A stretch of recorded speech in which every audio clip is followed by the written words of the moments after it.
창세기 37장, 창세기 37장 1절부터 11절 말씀, 창세기 37장 1절부터 11절 말씀 함께 읽습니다.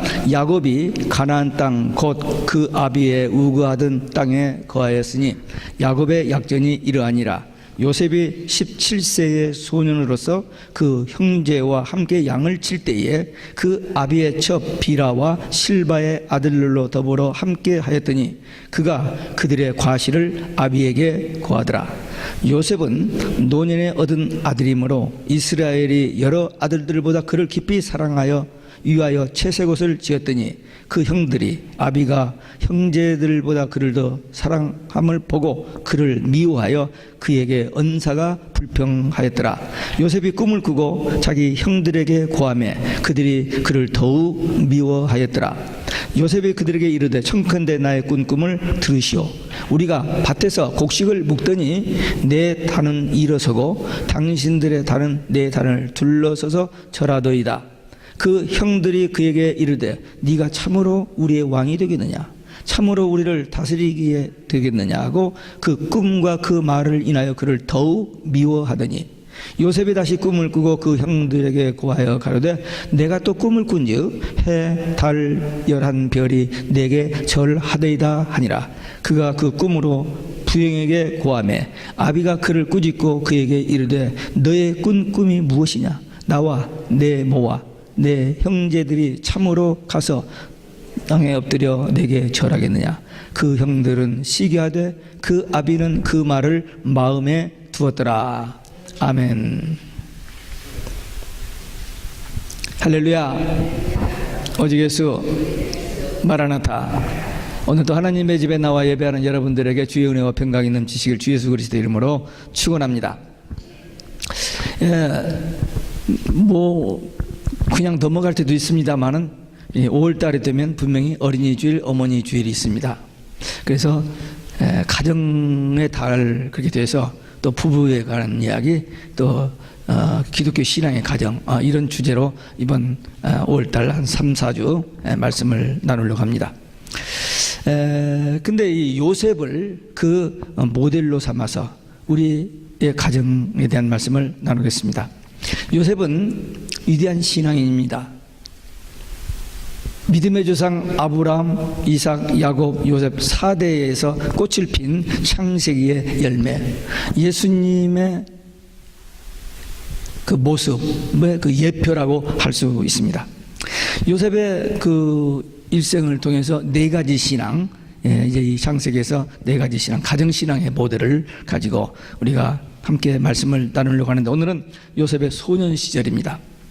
첫째, 형제들 잘못을 아버지에게 말했습니다. 이 소년이란 말은 나으르란 말인데 어린 아이로부터 소년까지, 즉 어린 시절을 말합니다. 형들과 함께 양을 쳤어요. 근데 여기서 정확히는 아니지만 그 11형제가 다 함께 친 게 아니고 몇 명은 이쪽, 몇 명은 이쪽 막 이렇게 나눠져서 양을 치지 않았나 하는 그 모습을 보게 됩니다. 근데 그 중에 이 같이 그 양을 치던 그 형들이 잘못을, 과실을 보았습니다. 그게 이 잘못이란, 과실이란 말이 나왔는데 이 말은 악불이란 그런 의미입니다. 그러니까 그 양을 치면서 그들이 나누는 대화라든지 그는 하는 행동이 영 안 된 거예요. 잘못된 거예요. 불의와 악. 그래서 이 바로 살려고 하는 요셉이 도저히 그걸 볼 수가 없어서 아버지에게 그 사실을 고했던 것입니다. 요셉은 어린 나이였지만 말씀 중심, 하나님 중심의 신앙에서 자랐기 때문에 그런 것들을 타협할 수 없는, 용납할 수 없었습니다. 예수님의 어린 소년 시절의 삶의 모습이 누가복음 2장에 나오는데, 예수님이 자랐다, 이렇게 건강하게 자란 그런 모습이 나오고, 그 다음에 말씀과 지혜가 충만했다. 그러니까 예수님이 어린 시절은 이 요셉처럼 그렇게 부모에게 효도도 하고 건강하게 자라면서 정 말씀 중심의 그런 삶을 살았습니다. 유대인들은 아이가 잉태를 하면은 그 엄마가 늘 말씀을 읽고 늘 기도하는 삶. 우리도 그렇죠. 요즘도 젊은 그 엄마들이 아기가 임신하면 좋은 꽃을 보고 좋은 음식을 먹고 또 음악을 듣고 뭐 그렇게 하죠. 그러면 그것이 태 속에 있는 아이에게 영향을 미친다 해서 그렇게 하고 있습니다만, 하여튼 유대인들은 이게 철저했습니다. 그리고 그 아이가 출생한 후에 배드사이드 스토리가 있습니다. 잠자기 전에 성경을 읽어주는 거예요. 오늘 우리 크리스찬들도 애들 재울 때 성경 읽어주는, 기도해주고 성경 읽어주는 사람들이 많이 있습니다. 그게 그렇게 중요합니다. 이렇게 말씀이 들려졌을 때 그냥 지나가는 것 같아요. 그러나 반복될 때 그것이 여기서 착상을 합니다. 그리고 그게 마음에서 늘 있어요. 그래서 어떤 위기라든지 어떤 결정적인 순간에 그 말씀이 생각나서 자기 감정이나 기분이나 어떤 욕심 이런 것에 따르지 않냐고 그 말씀대로 생각하고 판단하고 행동하는 그런 일들이 많이 있습니다. 그래서 이 어린아이들을 어렸을 때부터 이렇게 그 말씀 읽어주고 기도하는 건 좋습니다. 특별히 3살 때가 가장 좋고, 조금 지나면 한 6살 때까지는 그렇게 하는 것이 자녀 교육의 평생 교육보다 더 중요하다고 합니다. 특별히 유대인들은요, 식탁을 참 잘 이용했습니다. 식탁에서 반드시 인성교육, 신앙교육 이런 것을 대화식으로 하는 거예요. 하나 예를 들면은, 오늘 길을 가다가 돈 100불짜리를 땅에서 보았다. 그럴 때 너라면 그걸 어떻게 하겠느냐, 그런 이야기를 하면서 그 엄마 아빠가 자기 신앙에서 어떻게 하는 것, 이런 것을 대화를 나누는 거예요. 그래서 늘 부모와 자녀들과 대화가 이 식탁에서, 또 그 자고 잘 때 뭐 성경 읽어주고 이제 신앙적인 이야기도 다 맞습니다만 그런 것을 많이 합니다. 요즘 우리 부모들이, 젊은 부부들이 자녀들과 만나 이야기할 시간이 없어요. 제가 최근에 어떤 그 기독교 신문에서 하나 봤는데, 그 상담가를 통해서 쓴 것을 제가 카피해 놨는데, 제가 우리 교인들한테 나눠주었던 것 같기도 한데, 거기 보면 그래요. 11시에 밤에 들어오는 거예요. 아침 7시, 8시에 나가고. 자녀와 대화할 시간이 없는 거예요.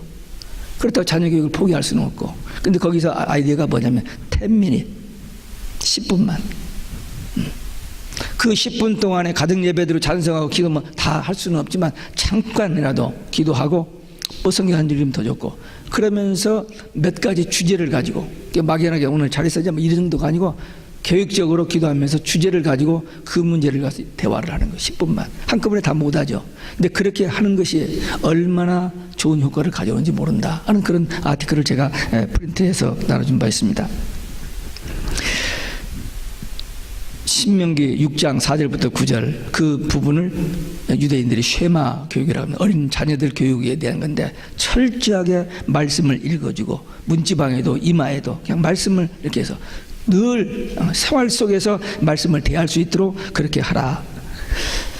꼭 그래서 그런지는 몰라도 3세 정도 되면은요, 보통 후진국에서는 한 1000단어 정도를 아이들이 사용할 수 있는 범위가 되고, 조금 선진국에서 한 1200단어. 그런데 유대인들은 1500단어를 사용한다는 것입니다. 그만큼 어려서부터 그 어른들과의 대화를 통해서 상당히 높은 수준의 언어를 사용하게 된다는 것입니다. 요셉은 분명히 하나님 말씀 안에서 자랐습니다. 그로 인해서 지혜로웠고 복된 삶을 살았습니다. 투철한 말씀 신앙으로 살았습니다. 우리 자녀 교육이요, 좋은 학교 보내는 것 필요합니다. 좋은 과외도 필요합니다. 또 여러 가지 그 교육도 필요합니다. 그러나 또 학교에서 좋은 선생을 만나든지 교회에서 좋은 교사를 만나서 그 좋은 멘토를 만나가지고 변화되는 사람도 많아요. 또 좋은 친구를 만나가지고 변화되는 사람도 있습니다. 그러나 가장 기본은 가정입니다. 하나님께서 자녀를 가정에, 부모에게 맡겼어요. 그 아이가 이 세상에 태어나서 성장하는 과정에서 가장 중요한 때를 부모에게 맡기신 것은 그만큼 가정교육이 중요합니다. 그래서 외부적인 세상적인 그런 것 말고 성경적인 자녀 교육은 가정에서 부모들이 말씀 교육, 예배, 신앙, 그리고 주일 성수, 이런 것들 생활로 이렇게 가르쳐 주면 그건 평생 가는 겁니다. 그리고 무엇보다도 그들이 하나님의 은총을 입고 하나님의 복을 받는 아이들로 자랄 수 있습니다. 요셉이 어린 시절이 그랬고, 예수님의 어린 시절이 그랬고, 유대인들의 어린 시절이 그랬고, 또 청교들도 그렇습니다. 여기 벨레라델베아에 있는 에미씨, 거기 그 아이들도 그런 패턴으로 이렇게 자녀 교육이 되기 때문에 정말 건강한 어린 시절을 보내고 정말 하나님의 은총 가운데서 그 장래들이 아름답게 열려지는 것을 봅니다. 그래서 우리 이미 아이들이 다 커버리가 없는 사람들은 그 후손, 그 손주들이라도 정말 이렇게 말씀, 예배, 오직 예수 중심의 신앙 교육을 하면은 그건 그 어떤 교육과도 비교할 수 없는 축복된 교육이고 하나님의 은총을 힘입는 그런 자녀 양육이 됩니다. 두 번째, 형제들 곡식단에게 절을 받는 꿈을 꾸었어요. 이 꿈은 드림도 됩니다만 비전이란 말, 다시 말하면 장래의 소망을 뜻하기도 합니다. 첫 번째 꿈이 뭐냐? 형들이 자기에게, 형제들이 단이 요셉의 단에게 절을 하는 그런 꿈을 꾸었습니다.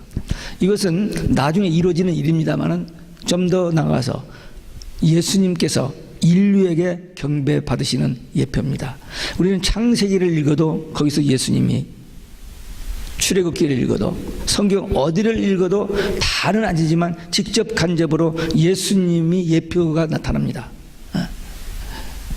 레위기나 민수기, 출애굽기 이런 데 보면 성막 이런 것도 다 나오는데 그게 전부 그냥 건물이 아니에요. 다 예수님의 인성, 예수님의 사역, 예수님의 어떤 이런 것들이 거기에 다 포함되어 있는 것을 봅니다. 그래서 이 창세기에서 요셉이 꿈을 꿨는데 형들이 절하는 이것은 요셉이 나중에 죽는 것 같아서 받는 절도 되지만 모든 인류가 예수님께 경배하는 그런 예표이기도 합니다. 두 번째 꿈을 꿨는데 해, 달, 별이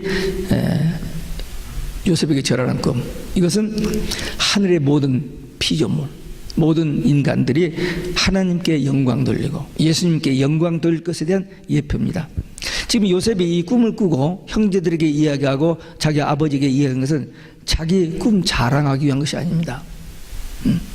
분명히 꿈을 꾸었고 그 꿈을 가지고 비전을 갖기 시작한 거예요. 그래서 그 말을 형들과 부모에게 하게 만든 겁니다. 입 딱 다물고 있다 그때 들은 것보다도 그 꿈을 얘기해 놓고 그 비전을 가지고 살면서 나중에 그 꿈이 이루어졌을 때에 형들이 놀라고 부모가 놀랐잖아요.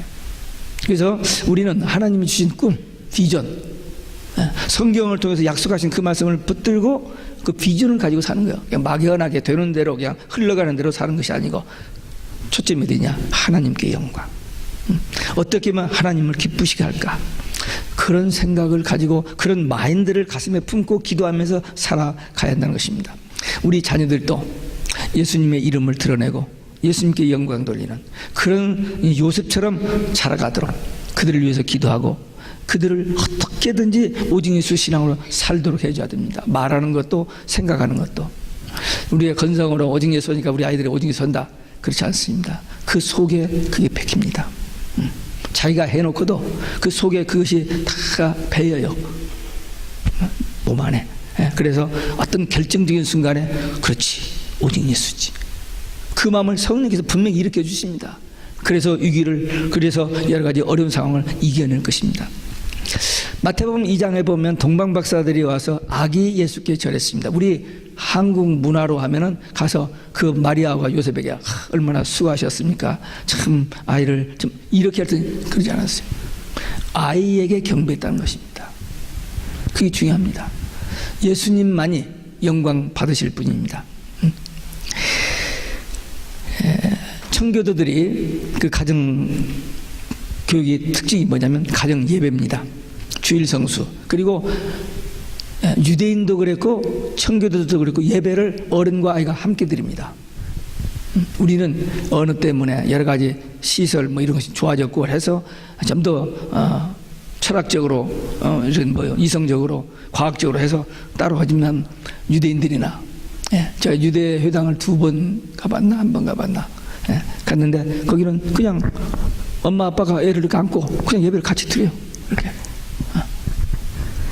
그것이 중요합니다. 청교도들도 그랬습니다.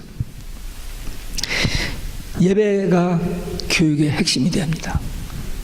세상 지식 이것도 필요해요. 무시하는 건 아닙니다. 그러나 그것보다도 하나님 앞에 예배하고 하나님 말씀, 기도 여기에 초점을 맞춰야 그 아이가 하나님의 은총을 힘입는 아이가 될 수 있습니다. 세상 사람들이야 어떻게 하든 적어도 우리 기독교인은 그런 마인드를 가지고 잘 안 될지라도 그렇게 하려고 하는 마음, 그런 노력이 있어야 돼요. 그것이 하나님 보시기에 아름답고 그것이 하나님께서 그 아이와 그 가정을 복주시는 비결입니다. 예배 없이는, 참된 예배 없이는, 바른 예배 없이는 구원과 축복이 없습니다. 하나님은 누구에게 은혜를 주시고 누구에게 복을 주시냐? 예배자입니다. 왜? 하나님 우리를 창조하신 목적이 뭐예요? 예배입니다. 이사야 43장 7절 21절에 보면 경배와 찬양 예배예요. 우리 구원해 주신 이유가 뭡니까? 예배입니다. 우리 천국 가게 하시는 이유 뭐예요? 예배입니다. 계시록에 보면은 천국의 모습이 한 대여섯 나옵니다. 거기 뭐예요? 특징이? 주야로 찬양이요. 예배입니다. 하나님 앞에 감사 찬양 영광 돌리는 그게 예배고 그것이 천국의 모습이에요. 그러니까 예배가 싫다, 예배는 별 재미가 없다 하면 그 사람들은 천국 갔다 다시 역이민해야 돼요. 왜? 천국은 그것만 하는데 이거 보링하겠다. 아니요, 절대 천국이에요. 천국. 우리 인간이 가장 기쁘고 복받고 정말 영생하도록 그 누릴 그 복이 그 천국이 있기 때문에 우리는 어려서부터 이 아이들을 이렇게 예배 중심의 신앙생활을 해요. 보스턴에 플리머스 기념 예배당이 있는데 그게 지금 하버드와 MIT의 그 지역입니다. 이 청교도들이 철저한 예배 신앙, 그 시대에 그 배 한쪽을 타고 그 먼 길을 이렇게 여행해서 153명이 출발해 가지고 51명 죽고 102명이 이 땅에 떨어지고 그 겨울을 지나면서 또 떨어져 48명, 44명 살아남은 그들에 의해서 세워진 이 나라, 그들이 오직 예수 신앙으로 말씀 중심, 예배 중심의 신앙이 됐기 때문에 세계적인 국가가 됐습니다. 세계 선교의 주역을 감당했습니다. 그런데 지금은 변질되기 시작해가지고 그냥 떨어지고 있어요. 모든 종교 통합을 여기서 했어요. 2000년 6월 달에 UN 빌딩에서.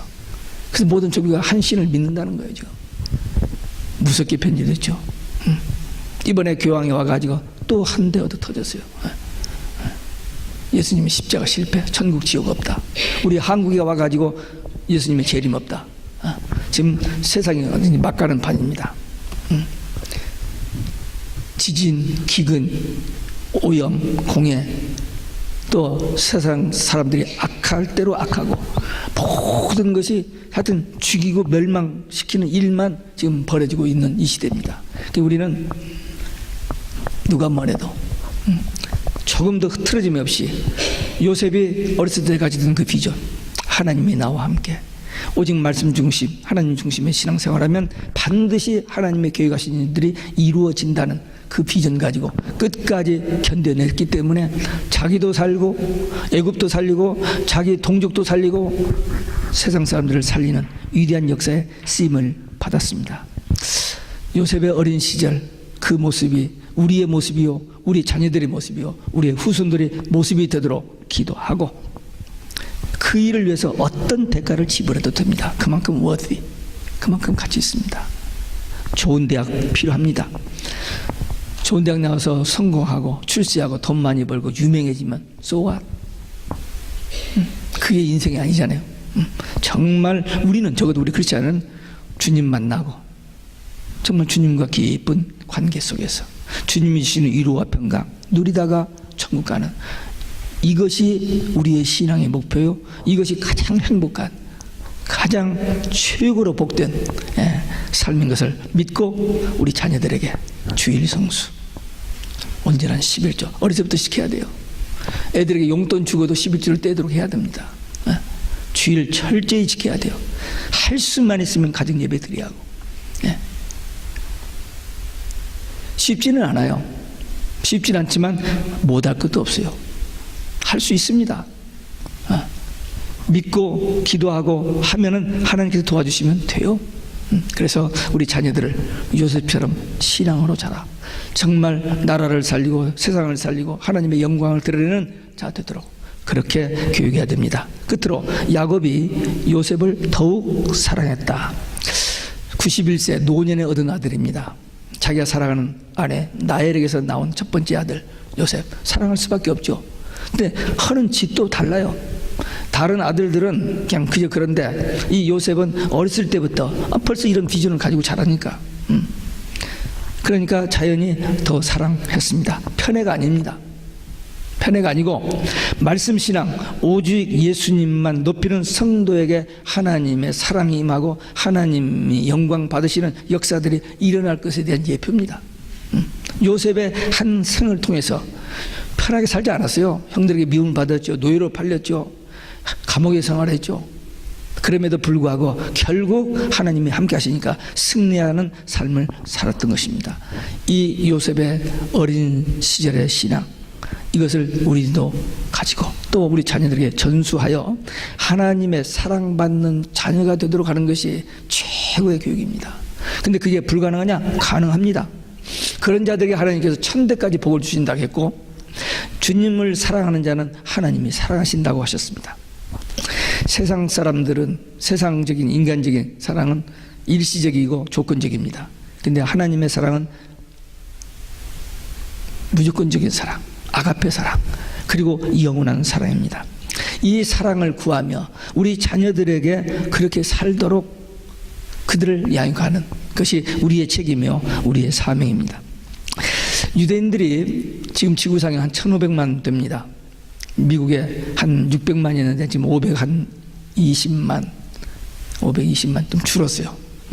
그리고 지금 이스라엘에 한 600만 있는데 이들이 70억의 인구의 0.25%밖에 안 되지만 노벨상은 25% 그들이 탔고 하여튼 과학계, 의료계, 법률계 하여튼 중요한 그런 데 이들이 많이 진출해서 미국의 3%밖에 안 되는 유대인들이 미국을 완전히 쥐고 흔듭니다. 물론 세계도 마찬가지고 그게 꼭 좋다는 건 아니고 어쨌든 그들에게 하나님께서 특별한 뜻이 있으셔서 그들을 지금 보호하고 있어요. 지금 600만을 3억 5천만이 둘러싸고 있습니다.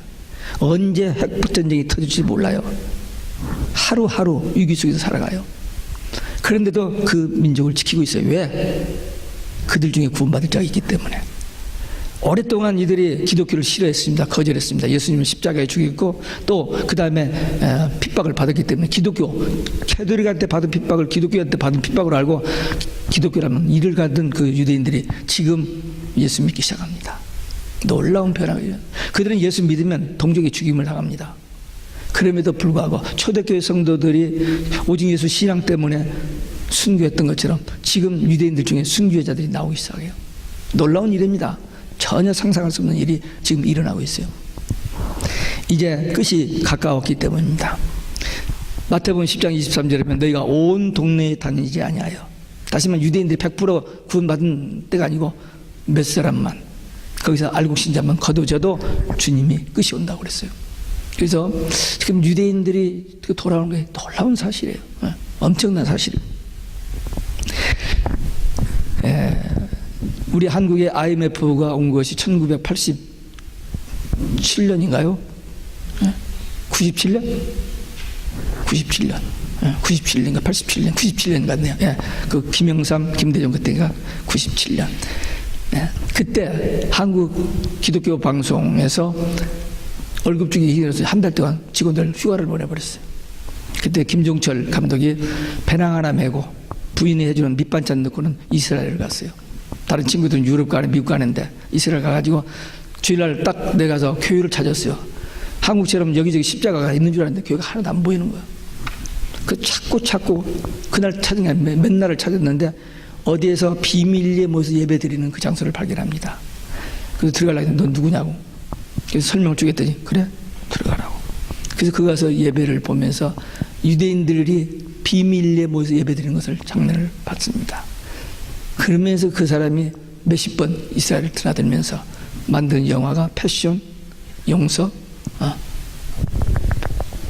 용서와 회복, 두 영화. 그 다음에 마지막 성전이 지금 LA에서 공연됐다는 것까지는 아는데 제가 그건 못 봤어요. 그건 못 봤는데 하여튼 그분이 최근에 또 좀 발견한 게 뭐냐면은 이제 그 골동 유대인들, 이 까만 모자 쓰고 있는 사람들, 예수하고는 전혀 관계없는 그 사람들이 예수 믿는 그들이 나온 것을 또 발견하기 시작했어요. 그 자료들이 지금 나오고 있습니다. 하나님께서 마지막으로 그들을 이제 구원하시는 역사입니다. 이 청교도들 뿐만 아니라 저기 펜실바니아에 있는 에미시, 그들도요 문명을 거부합니다. 공동체 생활을 합니다. 그리고 옷은 3벌만 아주 검소하게 살아요. 학교는 8학년까지만. 그리고 문명을 거절하고 전화는 집 안에 없고 집 밖에서 밖으로만 하는데 쓸 때 쓰는 전화, 안에서 전화 안 받고, 그리고 차를 안 탑니다. 말 타고 다녀요. 근데 지금 이 스마트폰이 이렇게 나왔는데 아직도 그 전화를 안 쓰는지 그건 모르겠어요. 제가 몇 년 전에 가서 들었으니까. 그들이 지금 미국에 한 15만 명 되는데 2만 명 단위로 이렇게 집단 생활을 합니다. 한 7, 8군데 있어요, 미국에. 그들은 철저하게 그 무엇보다도 하나님 사랑을 구하는 자요, 하나님의 사랑을 받아 누리는 자들입니다. 우리 사람들이 볼 때는 너무 초라한 거예요. 생각해보세요. 이렇게 살기 좋은 세상인데 그렇게 구차하게 살고 있으니 초라하게 보이지만 그들은 행복한 사람들입니다. 하나님의 사랑받고 하나님의 사랑을 누리는, 깨끗하게 정직하게 바르게, 물론 거기도 범죄가 없을 수는 없겠죠. 그러나 그걸 그 공동체를 유지하려고 몸부림을 치는 그런 사람들이 바로 여기 2시간만 가면 2시간 반 정도 가면은 에미시 마을이 있습니다. 이들이 구하는 것은 뭡니까? 세상에서 부귀영화, 성공, 출세가 아닙니다. 어떻게 하면 순수한 신앙 가지고 하나님과의 관계에서 바로 살 것인가. 세상 사람 눈에는 참 못난 사람들 같지만 하나님 편에서 볼 때는 정말 사랑스러운 귀한 백성들입니다. 우리가 청교도가 되고 유대인이 되고 MC가 될 수는 없어요. 될 필요도 없고. 그러나 한 가지 분명한 것은 오직 예수 신앙, 말씀 중심의 신앙, 기도 생활, 주일 예배, 성수, 이런 것, 하나님을 기쁘시게 하고 하나님께 나아가는 이 생활만은 절대로 타협하지 않냐고, 그것을 추구하는, 그래서 하나님이 주시는 위로와 평강 누리면서 이 하나님의 은혜와 사랑을 우리도 받아들이고 우리 자녀들에게 그걸 전수하고 이 자녀들이 또 다른 그 후손들에게와 다른 사람들에게 전수하는, 그래서 하나님의 나라를 확장하는 일에 쓰임받는 믿음의 사람들, 믿음의 가정들 되시기를 주 예수 그리스도의 이름으로 축원합니다. 기도하시겠습니다. 오늘 요셉의 소년 시절, 어려서부터 말씀 중심의 신앙 생활을 하였고, 그리고 비전을 가지고 살았고, 고난이 오고 핍박이 와도 흐트러지지 않는 정말 오직 예수 신앙으로 살았고, 하나님의 사랑받아 결국 하나님의 영광을 드러내는 일에 쓰임받은 것처럼 우리와 우리 자손들이 그렇게 되도록 기도하고 그런 자녀 양육이 위한 결단의 기도 함께 드리시겠습니다.